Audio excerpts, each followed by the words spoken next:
ஒரு 3 நாளுக்கு முன்பாக நான் ஒரு வீடியோவை போட்டிருக்கேன். பாண்டிச்சேரியில் சொன்னது மாதிரி 90% மேலே வரும்னு சொல்லியிருந்தேன். இப்போ நான் போடும்போது கூட 85% தொடும். 11-12 மணிக்கு மேலேயே அந்த பிரேக்கிங் நியூஸை பார்த்து 40% மேலே போகும்போது பேச ஆரம்பிப்பார்கள். 6 மணிக்குள்ள அந்த ஓட்டுப்பதிவு நிறைவு பெறும்போது தமிழகத்தினுடைய அரசியல் வரட்டை திருப்பி போடும். 85% மேலே தொடும் சொல்லியிருந்தேன். அது நேற்று தொற்றுக்கு.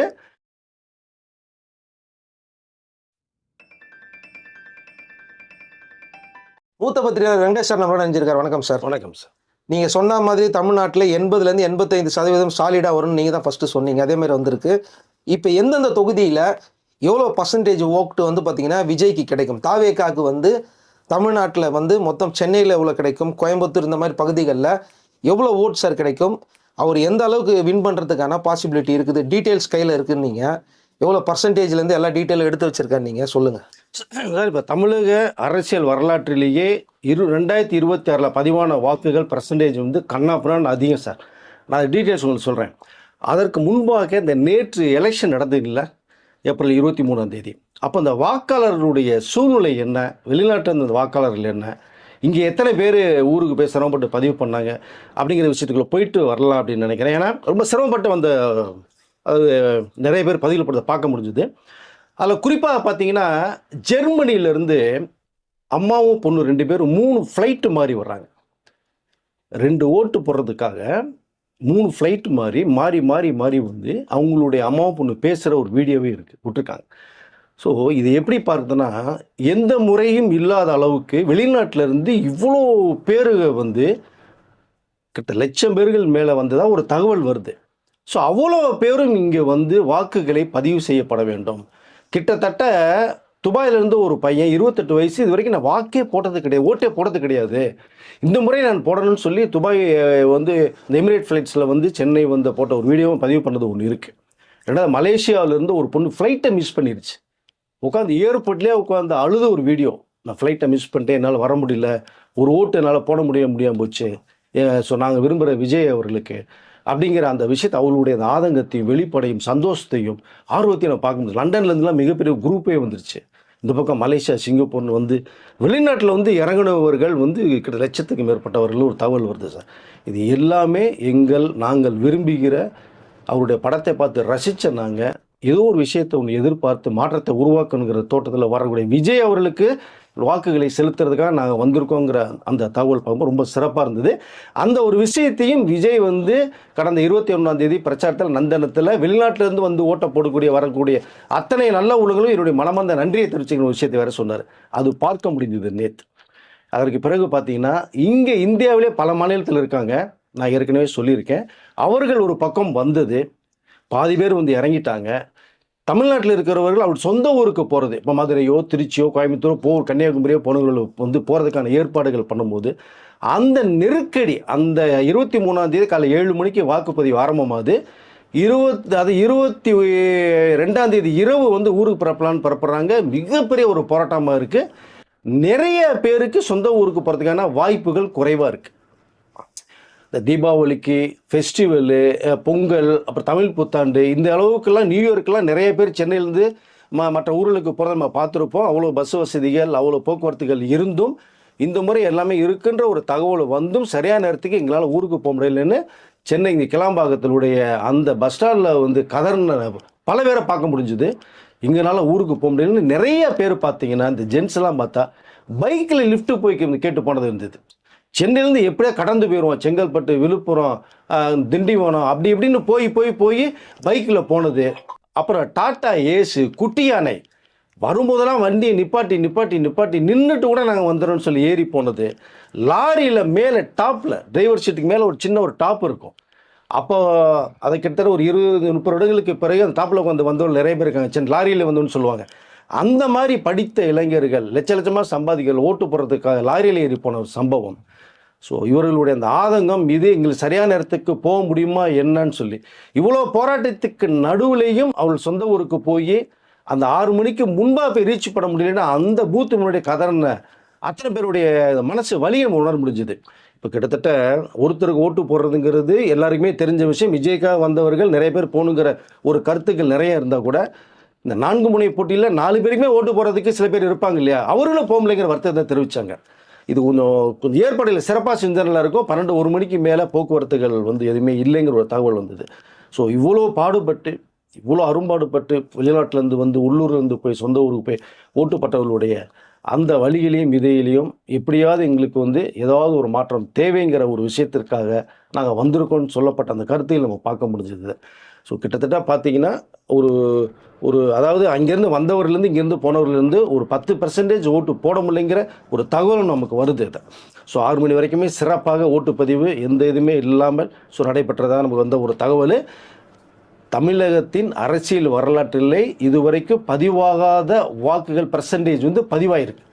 அது ஒரு சின்ன ஒரு லிஸ்ட் இருக்குது, நான் எடுத்து உங்களுக்கு நான் சொல்லிடுறேன். என்னதை கிட்டத்தட்ட பார்த்தீங்கன்னா போது சென்னை டிஸ்ட்ரிக்டில் முக்கியமானது எடுத்துக்கிறேன். 16 தொகுதியில் ஒரு மெயினாக விஜய் பெரம்பூர் தொகுதியில் நிற்கக்கூடிய அந்த ஒரு விஷயத்தை நான் வந்து ஃபஸ்ட்டு ஓப்பன் பண்ணிடலாம்னு நினைக்கிறேன். இந்த ஸ்டார் கேண்டிடேட் அப்படிங்கிற அந்த தொகுதி வெற்றி வாய்ப்பை மக்கள் இப்போயே கையில் கொடுத்துட்டாங்கன்னு தெரியுது. கிட்டத்தட்ட பார்த்தீங்கன்னா 2021 வருடம் நடைபெற்ற சட்டமன்ற தேர்தலில் 62.96% வாக்கு பதிவாகிருக்கு பெரம்பூரில்.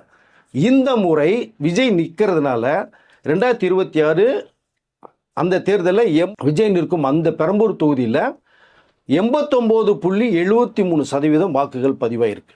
கிட்டத்தட்ட 26.77% வாக்குகள் பதிவாயிருக்கு.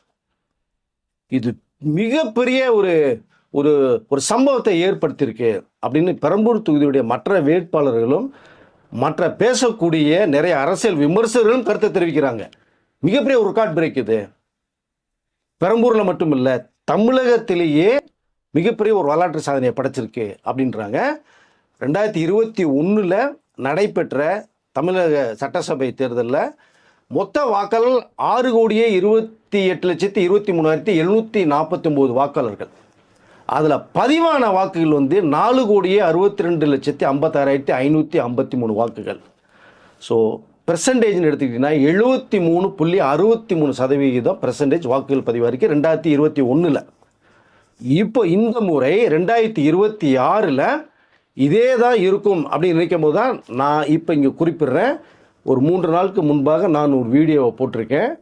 பாண்டிச்சேரியில் சொன்னது மாதிரி 90% மேலே வரும்னு சொல்லியிருந்தேன். இப்போ நான் போடும்போது கூட 85% தொடும். 11-12 மணிக்கு மேலேயே அந்த பிரேக்கிங் நியூஸை பார்த்து 40% மேலே போகும்போது பேச ஆரம்பிப்பார்கள். 6 மணிக்குள்ள அந்த ஓட்டுப்பதிவு நிறைவு பெறும்போது தமிழகத்தினுடைய அரசியல் வரலாற்றை திருப்பி போடும். 85% மேலே தொடும் சொல்லியிருந்தேன். அது நேற்று தொற்றுக்கு 84.45% இரவு 12 மணியினுடைய நிலவரத்தை நான் சொல்கிறேன். அதுக்கு மேலே வந்து இன்னும் கொஞ்சம் ஏறலாம், இப்போ கொஞ்சம் முன்ன பண்ண போகலாம். அப்போது 84.45% பெர்சன்டேஜ் 2026 தேர்தலில் இப்போ பதிவாயிருக்கு. இப்போ மொத்த வாக்காளர்கள் பார்த்தீங்கன்னா 5,73,43,291 வாக்காளர்கள். இதில் பதிவான வாக்குகள் பார்த்தீங்கன்னா 4,83,98,375 வாக்குகள், 84.45% வாக்குகள். ஸோ மொத்தமாக நீங்கள் எடுத்தீங்கன்னா டோட்டலாக கடந்த முறை 2021 வாக்குகள் பதிவான பெர்சன்டேஜ் பார்த்தீங்கன்னா 73.63%. இந்த முறை 2026 விஜயனுடைய வருகை எல்லாருடைய பார்வையும் சதவீதம் உயரும். எப்பவும் நடக்காத அளவுக்கு ஒரு மாபெரும் ஒரு முன்னேற்றம், ஒரு மாறுபாடும் ஏற்படும். இந்த எலெக்ஷனில் கணிக்க முடியாத ஒரு எலெக்ஷன். நாங்கள் கருத்து கணிப்பில் ஒரு பக்கம் வருது, கருத்து திணிப்பு நான் சொல்லியிருந்தேன். விஜயும் அதே தான் கடந்த 21 பிரச்சாரத்தில் கருத்து கணிப்புன்ற பேரில் கருத்து வந்து திணிக்கிறாங்க அப்படிங்கிற ஹைலைட்டாக பேசப்பட்ட விஷயத்தை நம்ம பார்த்துருப்போம். அந்த வீடியோ வரைக்கும் நீங்கள் எடுத்து பாருங்கள். இப்போது இந்த முறை 2021 73.63% வாக்கு பதிவானது. 2026 84.40%. வேறுபாடு எவ்வளவு? கிட்டத்தட்ட டிஃபரண்ட் பெர்சன்டேஜ் வந்து 10.82% எக்ஸ்ட்ரா பெர்சன்டேஜ் பதிவாயிருக்கு. அரசியல் களமே மாறி இருக்கு. இது வரைக்குமே பதிவாகாத வாக்குகள் 72-73 தான் தொடும் அதிகபட்சமாக. சில ஏரியாக்கள்னா 78-79 வரைக்கும் போனது இருக்குது. ஒட்டுமொத்தமாக 73% ஹையஸ்ட்ன்ற ஒரு சதவீதத்தை நம்ம பார்க்க முடியுது. ஆனால் இப்போது 84.45 பதிவானதுனால 10.82% வாக்குகள் பதிவாகியிருக்கு. இது விஜயின் வருகையில் மட்டுமே தான் சொல்லி இன்றைக்கு விஜயை பிடித்தவர்களும் பேசுகிறாங்க, பிடிக்க நிறைய பேர் பேசுனாங்க. அவர்களுடைய ஸ்பீச்சும் இப்போ அப்படி தான் இருக்கு. இது காரணம் முழுக்க முழுக்க முழுக்க விஜய். கிட்டத்தட்ட ஒட்டுமொத்தமாக இந்த வாக்குகள் பதிவானதில் 30 to 35% விஜய் வாக்குகள் வரும் அப்படிங்கிறது எல்லாருடைய பார்வையும் இருக்கு. இப்போ நமக்கும் அந்த தகவல் தான் வந்திருக்கு. 35% விஜய்க்கு வரும் அடிச்சு சொல்றாங்க. அப்போ பேலன்ஸ் 84.45ல் 30% போச்சுன்னா இந்த பேலன்ஸ் ஒரு அது ஓட்டர்ஸ் இருக்கு பார்த்தீங்களா, அந்த ஓட்டில் ஜென்ரலாகவே ஒரு 10% இருக்கும். அப்போ இது எக்ஸ்ட்ரா பர்சன்டேஜில் அந்த வாக்குகள் சேர்க்கும்போது கிட்டத்தட்ட 50% தான் பேலன்ஸ் இருக்கும் அப்படிங்கிற மாதிரி ஒரு தகவல் வருது. 35 விஜய் சாரிட தட்டி பெறுவார். இப்போ 50% வாக்குகள் தான் மற்ற கட்சிகள் இருக்காங்களா, கூட்டணி அமைப்புகளோட இருக்கிற அந்த கட்சிகள் பகிர்ந்து கொள்ளப்படும். நோட்டா, எஸ், சுயேட்சை, எஸ். அப்போ எல்லாருடைய பார்வை இதாங்க இருக்கு. விஜய் 30% மேலே போயிட்டாலே மாபெரும் மிகப்பெரிய சாதனை பண்ணுவார், மிகப்பெரிய ஒரு மாற்றத்தை விஜய் உருவாகும் அப்படின்னு நிறைய பேருடைய பார்வையும் குரலாகவும் ஒழிச்சிட்டு இருக்கு இப்போ. ஸோ இப்போ இந்த லிமிட்டில் இன்னொரு விஷயத்துக்கு நான் உள்ளே போயிடுறேன். The age, teenage and Gen Z kid and 2K கிட்ஸ்ன்னு சொல்லுவோம் இல்லையா, அது விஜய்க்கு தான் மிகப்பெரிய ஆதரவாக இருக்குது. அதை கவரப் பண்ணுறதுக்கு நிறைய பேர் மற்றவர்கள்லாம் இவ்வளோ போராடி பார்த்தாங்க. பட் இங்கே 18 to 19 வயசு உள்ளவர்கள் 14,59,039 வாக்குகள், 20 to 29 வயசு, ஸோ இளம் தலைமுறையினர் 1,07,18,457 வாக்குகள். மொத்தமாக இந்த 18 வயசுலேருந்து 29 வயசுக்கு உள்ளவர் எல்லாமே கிட்டத்தட்ட விஜய்ன்னு சொல்லப்பட்ட தகவல் தான் நம்மளுடைய காதுக்கே வந்தது. 1,21,77,496 வாக்குகள் மொத்தமாக. இந்த ஓட்டு அப்படியே கிட்டத்தட்ட 100% விஜய்க்கு வருங்கிற தகவல் தான் இப்போ வந்துட்டு. சரி, நாமே சொல்லிக்குவோம் 100% இல்லைப்பா, ஒரு 90ன்னே வச்சுங்க. ஓகே, கிட்டத்தட்ட 1,10,00,000 ஓட்டுகளுக்கு மேலே வரதுக்கான வாய்ப்புகள் விஜய்க்கு சாலிடாக இருக்குது. இப்போது ரெண்டாவது ஜென்ரலாக பார்க்கும்போது இந்த பதிவான வாக்கு 2027 4,83,98,302 வாக்குகள் இருக்குல்ல, அதில் ஒரு 10% வாக்குகள் விஜய்க்கு இருக்குது. ஏன்னா விஜய் ரசிகர்களாக இருந்து தான் ஒரு மாற்றத்தை விரும்புகிறவர்கள், தன்னை நேசிக்கக்கூடிய ஒருத்தர் புதுசாக வந்திருக்காரு, வாய்ப்பு தருவோம், என்ன பண்ணுறாரு பார்ப்போம்னு இந்த ஏஜ் உள்ளவர்கள் பேசுகிறாங்களோ ஒரு விஷயம் இருக்கு இல்லையா, 30லேருந்து ஒரு 50 வயசு உள்ளவர்கள்லாம் அவர்களுடைய வாக்கு பார்த்தீங்கன்னா இதில் 10% வாக்குகள் விஜய்க்கு வர்றது மாதிரி இருக்குது. அப்போ கிட்டத்தட்ட 48 லட்சத்துக்கு மேற்பட்ட வாக்குகள் வர்றது மாதிரியும் ஒரு தகவல் வருது. ஒட்டு மொத்தமாக இந்த பதிவான வாக்குகளில் 4,83,993 வாக்குகளில் விஜய்க்கு மட்டுமே 1,75,00,000 வாக்குகள் சாலிடாக வரும் சொல்லி இன்றைய பிரபலங்கள், அரசியல் விமர்சனங்கள், பிடித்தவர்கள் பிடிக்காதவர்கள், அரசியல் கட்சி தலைவர்கள், தமிழகம் மட்டுமில்லை டெல்லியே ஒரு கலக்கியிருக்கார் விஜய் அப்படிங்கிறதா மிகப்பெரிய பேசும் பொருளாக இருக்குது. 1,75,00,000 ஓட்டுகள் வாங்கினார்னா மிகப்பெரிய சகாப்தத்தை ஏற்படுத்துவார் அப்படிங்கிற அந்த தகவல் இந்த பெர்சன்டேஜில் இந்த டீனேஜ் வாக்குகளில் மொத்தமாக வருங்கிற ஒரு. ஸோ இந்த 1,21,00,000 வாக்குகளில் மிகப்பெரிய அளவில் விஜய்க்கு வரும். ஒட்டு மொத்தமாக 1,75,00,000 அப்படிங்கிற ஒரு தகவல் சிறப்பு வந்திருக்கு நமக்கு. இதை ரெண்டாவது பார்த்தீங்கன்னா இந்த சென்னையில் மட்டும் கொஞ்சம் எவ்வளோங்கிறத சொல்ல வந்தேன். முக்கியமான டிஸ்ட்ரிக்ட் தான் எடுத்திருக்கேன், நிறைய இல்லை விரும்பி நீங்கள் கேட்டிருப்பீங்க. இப்போ சென்னையில் 2021 59.6% தான் பதிவாயிருக்கு. இப்போ 2026 83.72% வாக்குகள் பதிவாயிருக்கு. டிஃபரெண்ட் வேரியேஷன் பார்த்துங்க, 24.66% வாக்குகள் அதிகமாக பதிவாயிருக்கு இந்த முறை.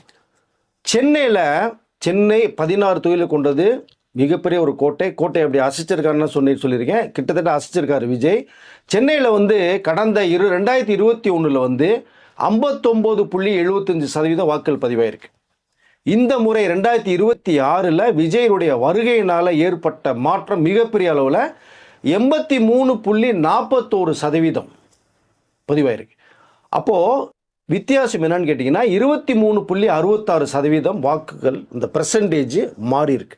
இது மிகப்பெரிய ஒரு மாற்றமாக பார்க்கப்படுது. இது சென்னையில். நான் டக்குன்னு போயிடுறேன்.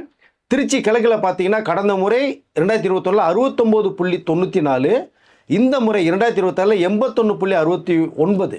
இதுலேயும் பார்த்தீங்கன்னா 11.75% வாக்குகள் வந்து மாறி இருக்கு, அதிகப்படுத்தியிருக்கு. இது எல்லாமே விஜயோடைய வருகையினால் மட்டுமே தான் எல்லாருடைய பார்வையும் இருக்குது, குரலும் இருக்குது.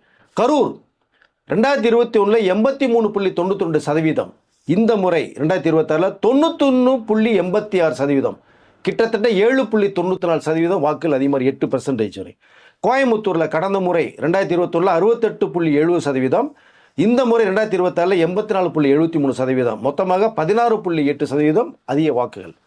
மதுரை 2021 70.33, 2026 80.52%. அடுத்து கன்னியாகுமரி கடந்த முறை 68.67, இந்த முறை 75.61. ராமநாதபுரம் கடந்த முறை 69.60, இந்த முறை 77.1. ஸோ மொத்தமாக பார்த்தீங்கன்னா இந்த டிஸ்ட்ரிக்டில் ஹைலைட்டாக பர்சன்டேஜ் இன்னும் நிறைய இருக்குது, நீங்கள் பார்த்துருப்பீங்க. இந்த வாக்குகள் இந்த பர்சன்டேஜ் வித்தியாசப்படுத்த காரணமே பார்த்தீங்கன்னா நான் ஏற்கனவே சொன்னதான், இளம் தலைமுறையினரும் இந்த அதாவது இளம் தலைமுறையினரும் வந்து வாக்குகள் வந்து கடந்த முறை பார்க்கும்போது இந்த அதாவது வாக்கு சாவடிகள் வரைக்குமே போவாங்க பேரண்ட்ஸோட. அவங்க உள்ளே அனுப்பிச்சிட்டு நீங்கள் போட்டுக்கன்னு அந்த வாக்கு சாவடியில் பார்த்துட்டே கடந்து போயிடுவாங்க. ஃப்ரெண்ட்ஸோட சினிமாக்கோ ஹோட்டலுக்கோ சாப்பிட்டு வாக்குகள் பதிவு செய்யப்படாத வாக்குகள் கிட்டத்தட்ட 1,21,00,000 பேர் அவர்கள் எழுதி வச்சுங்க. ஆனால் போன முறை தவிர்த்து வேண்டாம் தேவையில்லைன்னு போனவர்கள் இந்த முறை அவர்களுக்கு அரசியலை புரிய வச்சவர் விஜய், தெரிய வச்சவர், பேச வச்சவர், வாக்குகளை பதிவு பண்ணணும் அப்படிங்கிற அவர்கள் வந்து அந்த வாக்குச்சாவடியை கடந்த முறை கடந்து சென்றவர்கள் இந்த முறை வாக்குச்சாவடி உள்ளே போனதை பார்க்க முடிஞ்சது. கிட்டத்தட்ட அவர்கள் உள்ளே போனது 1,21,00,000 வாக்காளர்கள் உள்ளே போயிருக்கிறதாகவும் ஒரு தகவல் வருது. அதுதான் இந்த பர்சன்டேஜுக்கு அதிகப்படியான பிரச்சனை பதிவானது காரணமே இவர்கள் தான். ஒரு தலைமுறைக்கான தேர்தல் இதுன்னு அவர் சொன்னார். அவர்கள் அதை புரிஞ்சுக்கிட்டாங்க, உள்ளே வந்தாங்க, வாக்குகள் பர்சன்டேஜ் அதிகப்படுத்தியிருக்காங்க. இது மிகப்பெரிய ஒரு மாற்றத்தை உருவாக்க போகுது அப்படிங்கிற தகவல் தான் இப்போதைக்கு நமக்கு வந்துகிட்டு இருக்கு. மே 4 அன்று நான் இதே தான் சொல்லிக்கல விரும்புகிறேன். பாண்டிச்சேரிலையும் சொன்னேன், தமிழ்நாட்டு எலெக்ஷன்லையும் சொன்னேன் 85% போகும்னு. இப்போவும் சொல்லிக்கொள்ள விரும்புகிறேன். மே 4 வாக்குகள் என்ன ஆரம்பிக்கும் போது கிட்டத்தட்ட முதல்ல தபால் வாக்குகள் என்ன ஆரம்பிப்பாங்க 7 மணிக்கு மேலே 9 மணிக்கு ஒரு நிலவரம் போகும். 9 மணிக்கு மேலே அந்த முன்னிலைன்னு ஒரு லிஸ்ட்டு அப்படியே வரும். வர வர வர ஒரு 11 மணி அளவில் அந்த முன்னிலை யாருங்கிறத ஒரு விஷயம் வரும்போது அதை அப்படியே முன்னிலை தக்க வச்சுட்டே தான் ட்ராவல் பண்ணக்கூடிய ஒரு சூழ்நிலை மாறும். சென்னையை பொறுத்தவரைக்கும் எப்படி சார் இருக்குது? சென்னை வந்து பிரமாதமாக இருக்குங்க. விஜயுடைய கிட்டத்தட்ட 16 தொகுதியில் கிட்டத்தட்ட ஒரு 4-5 தொகுதி வர்றதுக்கான வாய்ப்புகள் இருக்குங்கிறத மக்கள் வந்து சொல்கிறாங்க. வாக்குகள் பதிவு செய்ய போதும் நிறைய பேர்கிட்ட பேசும்போதும் விமர்சகர்களும் சொல்லக்கூடியது அதுதான் சொன்னேன். உங்களுக்கு சென்னையில் வந்து 59.70% கடந்த முறை வாக்காளர்கள் வந்து எந்தெந்த தொகுதிகளில் முன்னிலை வருவாங்க சார்? இல்லை, முன்னிலை வந்து பார்த்தீங்கன்னா கிட்டத்தட்ட எனக்கு தெரிந்த வரைக்குமே பெரம்பூரில் வின்னிங் கேண்டிடேட் சார், அது ஒன்றும் மாற்று கருத்து இல்லைன்றாங்க. இப்போவே கிட்டத்தட்ட அவருக்கு ஒரு 45% இதில் வாக்குகள் பதிவாரிகள் சொல்லப்பட்ட ஒரு விஷயம் இருக்குது.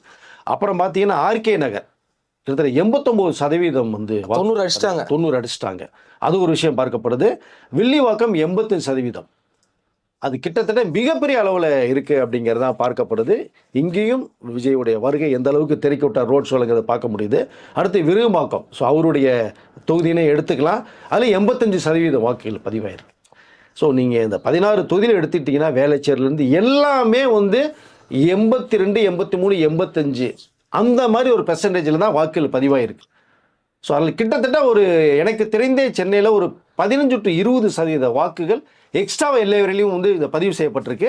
பெரம்பூரில் மட்டுமே பார்த்தீங்கன்னா 23.66% உங்களுக்கு அதிகமாக இருக்குது.